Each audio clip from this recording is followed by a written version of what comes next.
Alright, well, hello again.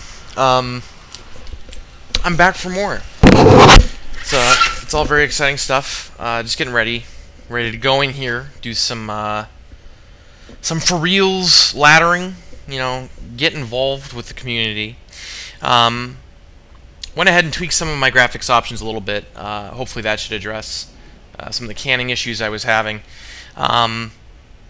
And also I found out the guide I'm basing my play off of is a gentleman named Filter. And you can find his guide on the Team Liquid site. And he has a whole series about bronze to plat. And it's really very well done. And I think if you're looking for something that you want to start learning about, especially with Terran, because it's literally based directly on Terran, I would really recommend him. I think he's the way to go. That being said, just wanted to take a second and address kind of what I'm hoping to accomplish with these videos. Number one, there's something kind of just for me. I find it entertaining. I have a lot to say about games and video games. I'm actually probably going to do some Dark Souls videos a little bit down the line, maybe even soon. And I kind of wanted a forum for that, where I could just, talk a little bit. Beyond that, I think that what I'm really aiming to do is provide a resource for people who are new to the game, new to StarCraft. For someone who doesn't know StarCraft, featuring someone who doesn't know anything about StarCraft, talking about StarCraft. So it's really intended to be kind of a learning experience for me and hopefully other people who are just getting into it. So yeah, that being said, I think it's time to hop right in. Hopefully we'll have a little bit better performance than last time I have my fingers crossed, and it's time to get some ladder anxiety out of the way. That I'm going to use the same build that Filter suggests for Bronze League players, which is just, guess what, 10-minute timing with a boatload of Marines, and you're just going to basically out-macro them. That's what I'm aiming for right now. And let's make it happen, Captain. Ooh, so today is May 1st, I believe. Yep, and this is the first day of the ladder reset, so I guess new placement matches for everybody. And everybody involved. I have a feeling I'm going to end up bronze again. I'm sure my MMR, or yellow, or however it figures out what your gameplay is like, is based on. It doesn't change, so I'm sure I'm still bronze, and we'll probably end up bronze. So, okay, random. Now, this is interesting. He's probably doing his placement matches as well. And usually when you're playing someone with random, they have a decent idea of what's going on in the game. And in my experience, new players don't like to random. That's one thing I've noticed. So, who knows? Who knows what'll happen? Just gotta get ready to get at it. This map, I don't think I have too much experience on. But it looks like it has a pretty big ramp. Looks like we have a rock at each ramp there, so a pretty safe expand. Not enough minerals.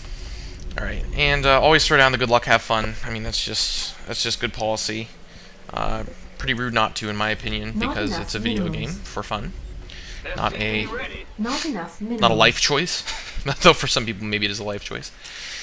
And while we're on that topic, just one thing I'd like to address too. As moving through bronze, I've noticed some people, like, I was using siege tanks in a game. I progressed out of my little 10-minute timing, and I started getting some siege tanks out. And a player remarked that they were overpowered, was very upset that I beat them, and it's in the game. This game is balanced for a wide variety of skills. It's balanced to be played by bronze through, people who are MLG pro gamers.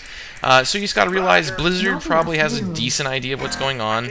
Nothing's ever going to be perfect, but I think as far as a strategy game that you want to play competitively, you're not going to find better balance than StarCraft 2, just because Blizzard is the only company who has the resources and the time, I think, to devote that kind of energy to game balance. I mean, this is really this is one of their bread and butter games right here, and they took their time making it. They took their time with Heartless Worm, and I'm sure there's people who, I don't know, reading the forums, I see people complaining about Heartless Worms quite a lot already.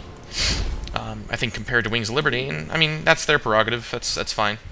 But you probably don't know as much as Blizzard, so give it a chance. So what's going on here right now? 12 racks. It's kind of the huge. I'm gonna get my other supply depot down. And actually, I placed my barracks wrong, I think. Can't quite tell. But it looks like I placed my barracks wrong, so I'll have to move that up. Yes, I think I did. So actually, that's going to be a bad wall until that's done. So that's a big boo-boo. If I was playing against like a 6 Bull Zerg or something, it would not be good for me. But we'll see. I mean, I don't know. Every once in a while, you get someone trying to proxy. Hopefully, I'll get a player who's learning just like me. But we shall see. Let's see. Yeah, I left that way open. Okay, so what am I doing here? As soon as I get that, let's actually shit. I want to get this walled off probably before anything else. So that's that. Yep. Wow. And good thing I did. Look at that. So what you want to do in this situation is get some SCVs up there off your line, able to repair.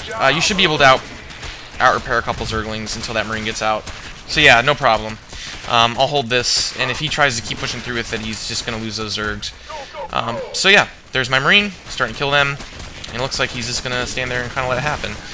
So, what I'm going to do... Yeah, he's going all in. Alright, so what you got to do with this scenario then is pull off the line. Oh, alright. Alright. Complete. This is okay. I think we can probably come back from this. So I have my mule. In this case, I think what I'll do is get... I'm just going to start the expand like I normally would, because ideally he should be done with that little strategy that he just tried. Little bit off now, but nothing that I don't think you can recover from. So yeah, it was a good thing I actually put that other guy off the line to keep that up. Otherwise, I would have lost the game right there. So as a Terran player, you really want to get that wall up. I think that's a take-home message from that little learning experience. As soon as possible, get a Marine out, if not more. I think I go for generally 4 to start. The first thing that you should have up or build on if you're trying this build after that first command center is going to be 2 barracks. And this is honestly, I think the reason this is so good and why Filter wants you to learn on this is because this is really the standard Terran opener is like a 3 racks opener if you're going to go through a fast expand route. So it's really, I think, a good way to handle things. Now he had a lot of early aggression there. I wonder what he's planning to do. He could be trying more of the same. Yeah, he's got a little ball here. Now my guess is he's gonna... No, he's just gonna let him die. Okay. I guess I spoke too soon. I got a couple Marine losses there myself. So my expand's almost ready. I have not been droning or SCVing as much as I should because I'm not that good of a player. So try to catch yourself doing that kind of stuff. I was a little freaked out by the micro play there, and I think I let that let me ignore the game a little bit, unfortunately. So I probably can still do my timing. My transfer's gonna be off. That's okay. I also had to drop mules at my base here, at your main base, which is not preferable. If you can avoid doing that, that's ideal, because what that is going to do is deplete your main mineral line faster, and this is your safe base. I mean, if you're going to get attacked, this is going to be what you're going to lose first, chances are. So you want to try to avoid that kind of business. Now, I have a lot of float right now, which is not good. So I'm going to try to get some guys off the line and get these more barracks together, because I want to have as many as I can. You'll also notice the bunker going up, because it's kind of the point of this build, is just to get a fuckload of these guys, and the bunker is just going to help me defend if he tries to come in with more guys. I don't think he will. My guess is he's not going to try to harass again so soon. So just keep your production high, is what you're really looking for right now. And Filter will say the same thing. Just keep your production high, focus on the macro. I'm not really in too bad shape. I think my SCV counts are probably a little off, but they always are, because I'm learning, and I need to get macro. See, this is a big mistake too. I did not set the rally for the unit, so the unit was not mining. You gotta watch that kind of stuff. It makes a big difference whether you're doing that right or not. So I'm actually gonna throw down a gas now, because I have a feeling this guy is not Bronze League, and I don't think he's gonna be too impressed with just flat barracks play. So we're going to get some gases going up, and the reason for that is so I can get a tech lab, and with that tech lab, I'm going to get Stim. Stim's really, if you're going to be playing with a big ball of Terran Marines, probably should probably be focusing on getting Stim as early as possible. And the reason for that is because Stim is just going to win you games. It's going to let you get out of situations that you're stuck in. It's going to let you catch people who are running away. It's just all around an incredibly useful ability. It's kind of like your micro skill if you're Biowall. Whereas, you know, Protoss are going to have their force fields, and Zerg really is going to be worried about, I guess, what, burrow and where their creep is and things like that. So, Terran, Stim's good if you're doing a non-mech build, and mech builds are good too, but I think this is probably as simple as you can get this early on in the game. So I'm actually behind on Marines, you can see too. What's going on? So I really should attack, and I think as soon as I get these down, I will. If I can get, fuck, I pop blocked myself there a little bit. So not good to do this, but I'm going to do this, just dropping additional supply so I get these last couple Marines. I'm already going to be a minute late on my timing, but these extra Marines might make a difference if I push out now. So, because this is 25, this should bring me up to about 30. And I think if you looked at my my first game, my very first little bot game, my first video, I did a similar mistake, and that's okay. Life's about learning from your mistakes. And I think this is a 4-player map too, and he's doing a fuck. Yeah, that's game for me. He looks like he got pneumatic sacks or something. Isn't that what that is? I think. Whatever let him get Zergs into my base, which is not good. Well, maybe I'll still recover. He didn't actually accomplish too much there. And see, this is sloppy on my behalf. And the reason that he was able to do that is because I did not keep a Nidus. What the fuck? Alright, so this is very strange. This is a strange situation that he just tried to accomplish. I mean, it's cool. It's cool to see people doing, different stuff.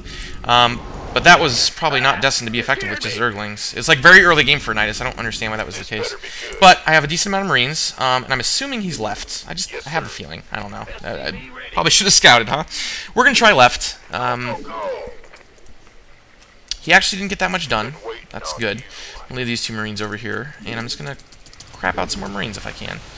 Now, see, you'll notice, too, I have an absurd float right now, which is not doing anybody favors. There's a couple more Zerglings. I don't know what's going on with this guy. I mean, I feel like he's... Why would he have Zerglings there if he wasn't going to be in this quadrant? But I don't see any creep yet, so maybe I'm wrong. Let's actually drop... I don't have a scan. Never mind. So he's probably in this neighborhood. He should have a base here. Well, let's kill this hatch while I'm here. Why not? That's always a good thing to do. I want to get a new rally point for my Marines out here. So he's got Broodlings here. He's got Spine Crawlers coming up, it looks like, which I just want to kill those as soon as possible. And you can see I'm pretty much ignoring my macro, so I'm breaking my own mission statement. This guy's just had some weird play. I don't know. He's got mutas. I mean, that's good. But, like, Aspire after a Nidus is weird. So, yeah, wow, okay, he GG'd there. My guess is he was a bronze, much like myself, because he did something really different. I mean, that's cool. It's always good. Why does it say I'm gold? Did I place gold? Oh, well, look at that. I'm gold. I take it all back. So, yeah, well, look at that, then. This is a case in point. Filter, literally 3 days of filter, and I was able to get from bronze to gold. Actually, let me show you my match history, just so you know I'm not even fibbing. Well, good. That feels nice. Let's head to menu. I don't even know how to handle this shit. I just click on, I think, Homunculus, my little name down here, and match history, right? So if you could see, which I see, yesterday. So let's even see yesterday. What was I? Does it tell me? I guess it doesn't tell you what I was then. But all the same, if you look, here's where I started playing again. Let's just go 1v1. Because I don't really care about AI. This is my first game, which I think I won. And then from there was a big string of losses, and I think at that point I was just kind of doing whatever. And about at this point I got into filter strategy through a buddy. And 1, 2, 3, 4, 5, 6, 7, 8. So that was 8 versus 5 or 4. So I mean that was a really significant change in win-loss ratio starting with filter. And yeah, just won that one. I wonder why I got into gold. That was surprising to me. Let's see what this guy placed as, because see what happened. I'm kind of curious now. He's a 2v2 gold and a silver player. See, that makes me a little nervous that beating a silver made me gold. But that's not necessarily all that really matters. I mean, sure, League is going to be what league you're playing in is going to be a determinant of what kind of a skilled player you are. But I think more important than that is really what that hidden score is. And I'm not 100% sure. I could be talking out of my ass here a little bit, but I'm pretty sure that this has an MMR or an LO system that is hidden, shrouded, so you don't know what your actual score is. I mean, it obviously has really pretty accurate matchmaking. So, I mean, there's no reason a bronze player couldn't be better than a silver, or a silver couldn't be better than a plat, or, you know, vice versa in any of those scenarios. It's just, I think it depends on, you know, your initial placement and then what your MMR is. So, I'm pretty happy I ended up gold. I think that's a testament to what Filter is kind of providing for players, new players. Great. Well, I'm going to take a couple of minutes and I guess rally. And, yeah, there you go. Highest career finish, bronze, times achieved 1. So, yeah, there you can see, I was bronze before. Total career games, 51. So, overall, I've had 51 games, and I think I'm probably moving at a positive aspect ratio there. So, exciting stuff, ladies and gentlemen. Let's see if I got a reward, even. Maybe I have a new exciting skin. I don't. I'm sticking with the knife. I got a good feeling about it. Let's see, anything cool here? No, Widowmine. You're not going to get better than the Widowmine. I mean, Widowmine's a little baller. Anyway, I guess I'll just wrap this video up. Thanks for watching. If you're interested, I hope you continue to watch. I hope that this was a valuable experience, learning, especially if you're a new player like me. If you ever want to play, feel free to send me an invite. I'd be happy to do some 2v2. I mean, 2v2 is a different thing. I'm not going to talk about it too much right now, but it opens up a lot of doors that are closed in 1v1, especially to new players. I mean, I think when you're learning StarCraft, you have two ways to approach it. And one is to go for solid fundamental and try to advance and learn as you play. And one is to get a cheese build and see how far the cheese is going to carry you. Because you're going to get to a point where the cheese is going to stop working the same way on all the players. And you're going to get into a league and you're going to find yourself and you're not going to really advance. Because when I used to play back in Wings of Liberty on a different account, I was playing Zerg and I kind of did a little bit of cheese builds. You know, things that were either aggressive openings or just one-note, you know, one-note bands or one-trick ponies, I guess. One-note bands or one-trick ponies. I think trick ponies is probably the better way to go. But I used to just, you know, oh, I'm just going to use mutas. This guy's Terran, mutas. And I would do that really ignorant of whether or not, you know, what they were ultimately picking as their build. I mean, that's the big thing. You have to adapt and react. And 2v2 is different because, I mean, I think I have a friend, he's a higher league than me, and he's kind of been showing me the ropes about getting back in. He's a Zerg player, and I think he's got really solid fundamentals. And he showed me the dark underbelly of 2v2, because almost every game I've played in 2v2 against Protoss has involved Dark Templars now, I think, at this point. And we had a big loss streak, actually, I think last night, where we were just getting butchered by fucking Dark Templars. Nothing but. And I mean, that's something that I think your standard player is not going to rely on in a 1v1 scenario, because it works or it doesn't. That's the thing with cheese builds, you know. Let's say you're going Banshee. You're going to go for Cloak Banshee timing as soon as you can. Well, what's it going to result in? Either your Banshees are effective and they buy you enough time and enough, you know, dead opponent workers that you're going to be okay. Maybe they'll even win you the game. But you're going to get to people who adapt. I mean, even look at that guy. So, he did the Nidus Worm, which was... Actually, I'm going to pull that open real quick, because I'm curious to see what he did. This video is going to last a little bit longer than I think I had anticipated. So, I think I go to this, and I go to Match History. I'm assuming this is how this works. Map info? I mean, where do I go for replays? Reviews. Brood Lords work great on this map. Wow, fascinating. Is this a real thing? This is ridiculous. Why would they have this? Won my placement on this map. Haven't won placement in like 5 seasons. Great for Banshee and drops. I mean, I guess, you know what? That could be useful. Perhaps I'm being overbearing there, saying that wouldn't be useful. I find that strange, though. Alright, I don't know where to go for replays. I'm going to look around for 2 seconds. And if we don't find that, then so be it. But I think the point I was trying to communicate, I mean, that guy did something different. I don't think he's... That's not standard Zerg play, suffice to say. It's probably some kind of relatively bronze-type gameplay. But he did a Nidus. I mean, that's cool. It's kind of thought-provoking. It wasn't just, you know, spamming a flyer or, you know, getting something cloaked. Like, you don't see professionals use Nidus Worms. Like, I don't think I've ever seen a Nidus Worm used in a tournament setting, like with an actual, you know, two professional gamers playing against each other. Oh my god, replays. Wow, I'm really limited in intellect. All right, let's pop this on, and I'll just talk a little bit more. So Cranidos, this is the gentleman. Obviously played a little bit of the single player. He's got a pretty high level there. So let's just double it up. Good luck, have fun. So he didn't say that back to me. No big deal. I mean, some people don't believe in saying that.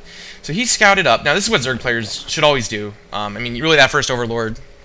Oh, well, he shouldn't do it. Never mind. Oh, wow, he had a change of heart. Look at that. You should always send off that first Overlord in a direction. You're not always going to get it. And sometimes it's not always a great thing because it gives away your position based on the vector at which the Overlord comes in. But, you know, he came right out. He found out where my base was, just by luck. He said, I'm guessing bottom right, and he was right. Here we have those Zerglings, and wow, let's actually take it back just a minute there and slow down. So I think on my commentary, here we were. And at this point I had realized, well, I didn't place my barracks properly. Let's at least get this wall up if I want to be successful here. So I go to do that. Now can I get the Shroud on Cranidos? What does he see? Nothing at this point. So he's got a little pack of Zerglings, 4, which is really an early... Yeah, early pool for him. He's at, what, 13? Yeah, that's early pool, generally speaking. I think when I was playing, the standard opener was either a 14 or a 16 pool. Now he was doing it at, like, 11, it had to be. And you see he's just focusing on not really droning or even getting a queen? Doesn't have a queen? Yeah, he didn't build a queen. He was just focused on getting those down. And as you can see again there, he just barely missed me. I'm going to watch that one more time. Because I think as it was coming down, it finishes, and I said, oh, that's bad. Let's change that. And I had a Marine going and everything. Wow, look at this. Split-second timing. Up, down, and over. Just in time. And now, if I hadn't done that, if I hadn't walled off, I could have been in really bad shape for the loss of the game. Now, the other thing here, as a Terran player, very important to realize, against this kind of pressure, just repair. I mean, he's already invested more minerals than me in his play, right? He didn't get a queen, he didn't get drones because he wanted to come over here and hurt my mineral line. So each one of those, that was 4 Zerglings, here's 4. So right there, that's, what, 8 Zerglings? And here come, what, 2 more? So 9 Zerglings divided by 2, that's 5 drones he's down. Compared to me. Like, look at his pop. He's only at 15, I'm at 18. And that's in Zergling that isn't actually accomplishing anything. That's not going to get him money, that's not going to get him minerals, it's not going to deny me anything. All it denied me was 100 minerals worth of workers. And honestly, I'd say that's a pretty decent trade. So at this point, I think I was still kind of shocked at what had happened in trying to get back together. So, you know, this is timed, as Filter would say, I think a 345 is when you want that command center going down. And ideally, it would be down there so you don't have to time the landing and everything. But you just adapt, right? And Filter said the same thing, and that's what I had in mind. I said, all right, I'm still alive. What can I do? All right, we're gonna keep this down. I'm gonna keep the barracks coming like I should. We're gonna get out here, see if I can clear these. And honestly, that was probably sloppy of me, looking back. He probably came out on top there, because that was, what, 4, 5 Marines? And I only killed like 3 or 4 Zerg. So that was a good trade for him. And it was actually a little dangerous to me, because for all I knew, he could have just been committing. So now he has his queen. He's pumping larva, and what has he got? Just Zerglings coming. And if he had attacked here, he would have denied this. Like, so I think in his scenario, no. I mean, by this point, I got the bunker up. With that few Zerglings, he wouldn't really be able to accomplish much. So, I mean, props to this guy. I mean, he kind of sat down and he thought about this, and I guess what was he going to do? Now, I'm curious to see where he teched towards Nidus Worms. I mean, that's a strange choice. I wonder if... See, I haven't played the Heart of the Swarm single-player campaign either. I mean, I don't know how heavily Nidus is featured in there. Maybe they seem like make it seem like it's a good unit to use. I mean, they're certainly fun. They're flavorful. But, you know, getting the Overlord there, especially if you're not going for the increased speed, getting the creep down, assuming I don't have a supply depot here, getting the Nidus placed, like, that's just a lot of investment. So now he's going for his hatch. And look at the food count right now. Look at the difference in mineral income. Like, and he's going for gas too. I just went for gas here, and I didn't even end up using it because I think I probably should have just ignored that, really. But I had so much float. So I was floating a lot of minerals, and when you do that, you got to think, well, what can I spend money on? I didn't need any more mineral income. I already had a boatload of Raxes. I mean, what is this, 9? 9? Yeah, that's a lot of racks. So, okay, here's where he does the Nidus. Alright. That's crazy to me. I don't think I've seen a Nidus, like, ever in my history being used against me. So, here's the Nidus. Here's the Nidus, and he's boom, boom, boom, right in. And here he dislodges them. So, when I first saw this coming in, I thought it was GG for sure. But he didn't really chase my workers down. I got my Marines up the ramp. That wiped out half. And then these ones didn't do anything. They didn't kill any barracks. They didn't kill any, of these, you know, supply depots. I knocked the worm out. Now, when I saw that Nidus worm, and I still had that big ball, and, you know, I still had my 2 bases, I barely lost any SCVs, I said, alright, well, let's just push out. I mean, sure, it's a minute off. It's only 38 Marines, which is slow for that timing. But look at my food count. 94, he's 39. I mean, there's no way at this point, even not knowing what he had, I could just assume because he had Nidus worm, he couldn't really win this one. Probably. He has, like, what, 3 drones on that hatch? How many does he have up here? 14. Like, he's underfed. You know, he just doesn't have the resources to muster this kind of force. Now, he did the right thing here with spine crawlers. That was a good call. And, I just was able to catch them before they did anything. And then the Zergs all died, the Meatloaf all died. I mean, that's the great thing about playing Terran. You have everything you need. You have the toolkit in that basic Marine to really fight. It's such a versatile unit. I mean, it's good. I guess the way I described it is this, and I thought about this while I was playing 2v2s. There's no situation where a Marine is going to hurt you. I mean, the only time it's going to suck is if you're pure bio, and they have something that has a hard counter to that, like Banelings or, you know, siege tanks. But is it bad to have that Marine if you have nothing else ready on the field? No. Like, and I guess that's true of any unit. I mean, always use the resources you have, but there's no situation where he can't do what he needs to do. I mean, a Zergling, if you had 20 Zerglings sitting around and I had 3 Banshees in your base, you're not going to do any favors. Same thing with Zealots. And, you know, that's why the Marine's so good. That air battle, the fact that it has range, they're cheap, it's basic T1, it's basic tech, they're easily buffable. I mean, and again, this is just a basic timing that Filter did, 10 minutes, and this was even a perversion of that, because I think I didn't even move out till 12 minutes, and it was a good thing I didn't, because actually, his Zerglings could have fucked me up pretty hard. So maybe his early pressure and my early mistakes ended up being a good force. And what did I end with? Let's see, I'm at 13 minutes. How many is that? I can't tell. 17 plus 25. So 43. Yeah, again, not good on the SCVs. I get sloppy. Every time I get that pressure on me, I just don't get those Marines pumped out. But that's okay, because I'm learning. So that's it for this video. I hope that was enjoyable. I hope that was a fun talk. And I hope to do it again soon. I'm probably going to start uploading these maybe even today. Alright. Thanks a lot, guys. Bye.